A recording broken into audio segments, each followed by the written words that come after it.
Audio Jungle.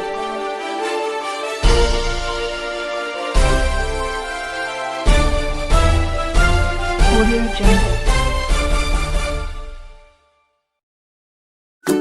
आपके शहर सिरसा में कई सालों के विश्वास के साथ क्रॉकरी के सबसे सस्ते विक्रेता होलसेल और रिटेल श्री बालाजी क्रॉकरी।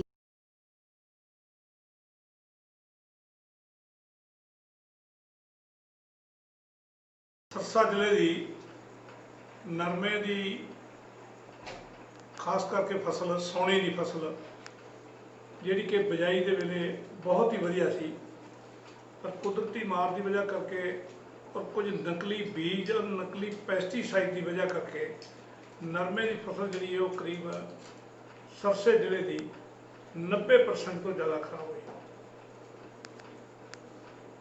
और उस इन्ना ज़्यादा जिमीदार का नुकसान होया कि खराब भी उस टाइम पर हुई जो नरमा चुगाई के टाइम पर। नरमे की अज ये पोजीशन है कि ना तो जिमीदार चुग सकता है और ना ही कोई चुगन की वो पोजीशन रह गई। पिछे जाके देखा 10-15 दिन पहला कि चेपे की वजह नाल सुंडी सफेद सुंडी की वजह करके सारे का सारा नरमा जो पीला पै गया, काला पै गया और सुक गया, जड़ तक वो सुक गई। और ठीक 5-10 दिन 5-7 दिन ही बाद करीब 4 दिन पहला जो बरसात हुई, बरसात वैसे तो किसान लिए एक बहुत वरदान होंगी है, पर यह बरसात जी एकदम इन्नी ज़्यादा हुई कि उस नाल भी नरमे की फसल जी बहुत ज़्यादा का नुकसान होया। दड़बे हल्के पुराने दड़बे हल्के नरमे की फसल जी है वो सुंडी तो चेपे की वजह करके नुकसान होया। और जी बरसात की वजह करके नरमे की पोजीशन इस तरह की है कि नरमे के अगर जो पानी 2 या 4 दिन खड़ा रहे तो उस बाद नरमा जो सुकना शुरू हो जाता है। इलाहाबाद का कुछ एरिया, राणीए हल्के का कुछ एरिया, खारिया साइड के तकरीबन सारे के सारे पिंड ही नरमा जिन्होंने पानी खलो गया, चौथड़, सुल्तानपुरिया, महमदपुरिया, फतेहपुरिया, खारिया, पीर खेड़ा, दारिया, बुखारा, ईवन की है कि चक्का पूना तोड़ केर वाले तक जो नरमे से जिन्हें पानी खलो गया वो आहिस्ता आहिस्ता सुकने शुरू हो गए। और वो अज पोजीशन इस तरह की है कि जिस तरह जिमें जिमें धुप लगेगी तो नरमे की फसल जी है जो अज 50% खराब है तो 2-4 दिन हो सकता है 100% ही खराब है। उस इंडियन नेशनल लोकदल पार्टी साढ़े बहुत ही पार्टी के सीनियर और पार्टी के रहबर अभय सिंह जी चौटाला ने बयान दिता कि सरकार को इस नरमे की फसल की स्पैशल गरदौरी जी करनी चाहिए और जाके नरमे को देखना चाहिए। ईवन की है कि उन्होंने सरसे DC साहब नाल भी गल की और DC साहब और उन्होंने अमला पहला पिंडों के गए। और उस तो बाद इंडियन नेशनल लोकदल पार्टी ने भी दी जी लीडरशिप सी जसबीर जी जस्सा जी, विनोद जी जो साढ़े किसान सेल के प्रधान ने, रणदीप जी जोधका जी, होर पार्टी के बहुत सीनियर वर्कर जोड़े थे वो सरपंच साहब गुरिंदर सिंह जी, उस दिन असी DC साहब को एक विज्ञापन भी दिता कि सरकार जी है किसान नरमे का 40,000 पर एकड़ के हिसाब से मुआवजा दे। सरकार के कुछ बयान आए, उस CM का जोड़ा बयान आया और CM के बयान की और जो कमिश्नर आ संजीव कौशल एग्रीकल्चर डिपार्टमेंट का उसके बयान के इन्ना ज़्यादा फर्क है कि तुसी जिमीदार ये अंदाज़ा ही नहीं किसान ला सकता कि मुआवजा किस नूं मिलेगा किस नूं नहीं मिलेगा। साड़ी पार्टी की शुरू तो मंग रही है अभय सिंह चौटाला की भी और साड़ी इंडियन नेशनल लोकदल पार्टी की भी कि जे किसी ने बीमा करवाया है प्रधानमंत्री फसल बीमा योजना के तहत और उसनों भी 40,000 किलो का मुआवजा मिलना चाहिए है। जो कोई रह गया है तो उसनों भी उसके जो क्लेम है उसके बीमा कट के उन्होंने मुआवजा दिता जाए।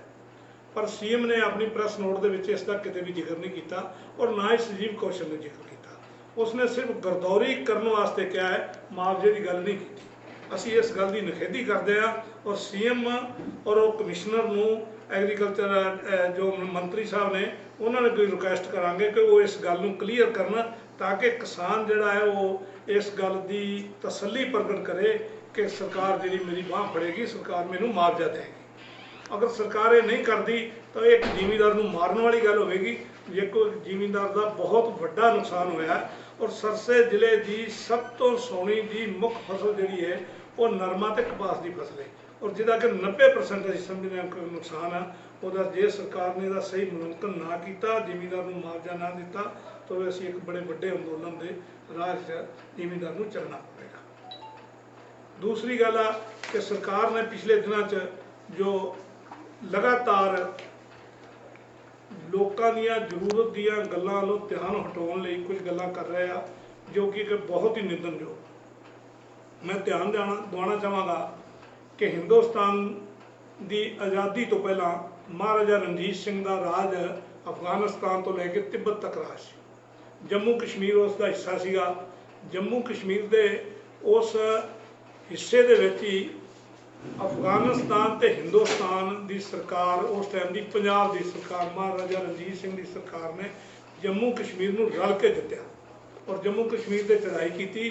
जम्मू कश्मीर के जो अफगानिस्तान साइड तो लोग आए उन्होंने जम्मू कश्मीर पर कब्जा कर लिया। महाराजा रणजीत सिंह ने शाह सूजा जिहड़ा है उसनूं छुड़ाउण दी कोशिश की क्योंकि उसका कारण सीगा कि जिहड़ा कोहिनूर हीरा सी वो शाह सूजा कोल सीगा।